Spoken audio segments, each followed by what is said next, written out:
And hello fellow Techers, Space Bandit here with another episode of World of Tanks. And today we're gonna get Space's view on the Deathstar Nerf. I wasn't gonna make this video, guys, but I started thinking about it the other day when I was making the tribute video for the Deathstar. And I think that it does deserve my opinion and my 2 cents as to, whether this nerf is gonna help, whether it's not gonna help, or whether it doesn't make sense at all, to be honest.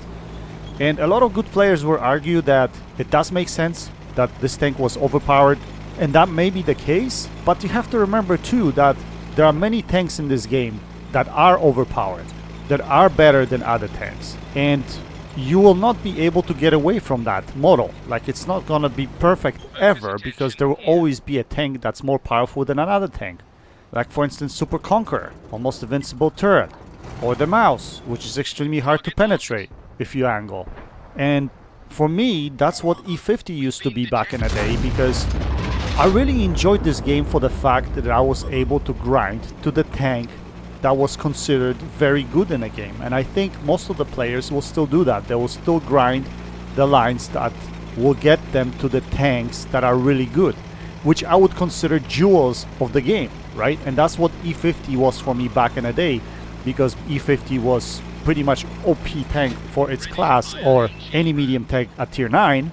But that's what I wanted to do. I wanted to grind to this tank. I wanted to get to it. So, to get a sense of satisfaction that you actually got to that tank and you managed to grind through the entire line in order to get to that tank. And then at the end of the day, Wargaming just nerfs it, right? So at the end of the day, some of these things, are they justified? Are they really fair? I don't know if they are. And let's quickly take a look at the stats and see what is being nerfed on the Deathstar. So hash damage is being reduced from 1750 to 1450. That means you no longer be able to one-shoot a tank. And also HE damage is nerfed to the same, from 1750 to 1450. Now, on this aspect, I actually kind of disagree, because the biggest issue with Deathstar was splash radius and splash damage, not really the alpha itself, I would say. The fact that you were able to aim at weak spots and you were able to penetrate gave good players opportunity to have big games in this tank, and that's what it was. But the fact that you can just aim anywhere and splash for 800 or 900 damage, that wasn't fair. And that's something that should have been taken care of. And I think this nerf does both, actually, and I don't disagree with both nerfs. I agree with the fact that they limited the splash damage, which is great, but them reducing the penetration on this tank, I don't know. I don't know how many people are gonna still play this tank with reduced hash penetration, which was reduced from 270 millimeters to 240 millimeters. Who's gonna wanna grind this tank line now too? Let's be honest here. Who's anxious to go into 87, 88, 8015 Tortoise? Are you really anxious to go into that line now, when there's Deathstar that's nerfed at the end of the line? That's not gonna help at all. What's the reasoning behind grinding this line now? Really? There isn't any.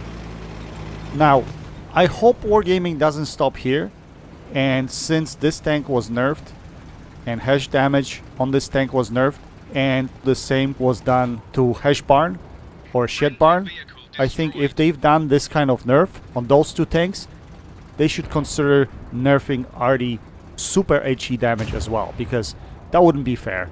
Why does Artie, that doesn't even participate in the battle, really, just looking at you from the bird's eye view, is able to one-shoot you now, while nothing else in the game can, to be honest, when you think about it right now? So I think that isn't fair, and that has to be taken care of eventually, and I hope Wargaming takes a look at that and fixes artillery as well at the same time. Now, I'm glad they gave Deathstar a little bit more ammo, because that's something that was always a problem. But again, it doesn't change the fact that this tank right now has been pretty much nerfed to the ground. I mean, 240 hash penetration. What's the point of loading hash?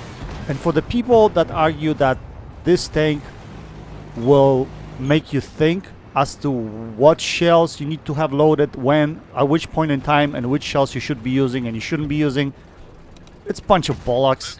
There's no way you can do that in a tank that reloads, what, in 24 seconds? There's no way you can do it. There's no way you can think, oh, I'm gonna shoot this guy next and I'm gonna load HES shell or an HE shell, or I'm gonna load an AP shell. It's not gonna happen. I mean, in a tank with long reload like this, you want to stick to one shell type and continue playing with that one shell type. So I still see people loading HES into this tank, but with this nerf, obviously it's not going to be as effective as it used to be. So I don't really know. I haven't played this tank yet after the nerf, so it will be interesting to see.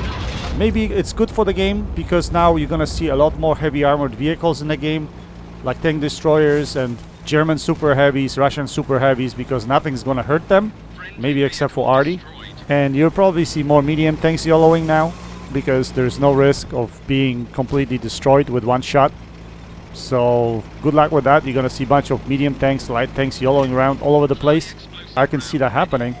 But one element of this game is gone, and I'm not sure if I agree with that because, like I mentioned to you earlier, nothing is perfect about this game. There will always be something that's different. I might be going out of limb over here, you know, stating my opinion on this because I enjoyed Deathstar the way it was, and I never had any overpowered games in the tank. Yes, it could be overpowered in certain situations, but in many cases you get focused anyway in this tank, and with the aim time that you have before you actually fire a shell, you get pinned by everything. So anyway, that's my opinion. And look, in my time playing this game, I got one shot so many times I could count to 100 and tell you that probably that's how many times it happened. Okay, and I was one shot by Shit Barn, or I was one shot by the Deathstar, but I'm not gonna go crying about it. It used to be part of the game. And I did the same thing to other people or other tankers at the same time. Honestly, I would rather want to see Wargaming focus their efforts on tanks that are not so popular in the game and maybe bring them up in statistics a little bit instead of nerfing tanks that, yeah, are somewhat popular. But why nerf tanks that are somewhat popular instead of buffing tanks that are a little bit less popular, right?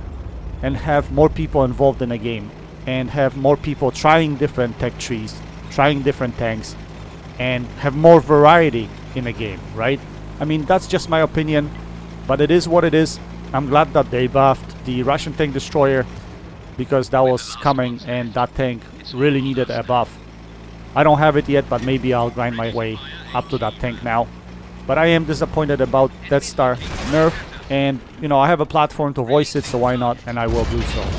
Anyway, going back to competitive balance in the game, my pledge to Wargaming is what I stated before: you nerf the Deathstar, nerf the super HE on the artillery in the game, and then maybe you will have some balance.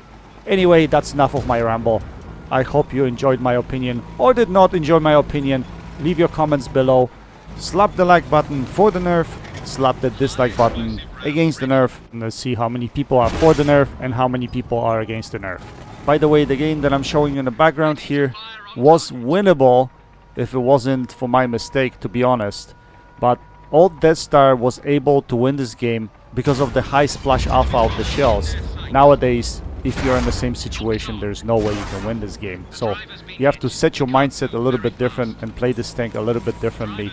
Now, my mistake was shooting the T110E5 at the end of the game instead of the AMX M454. I should have taken one gun out of the game, and I did not.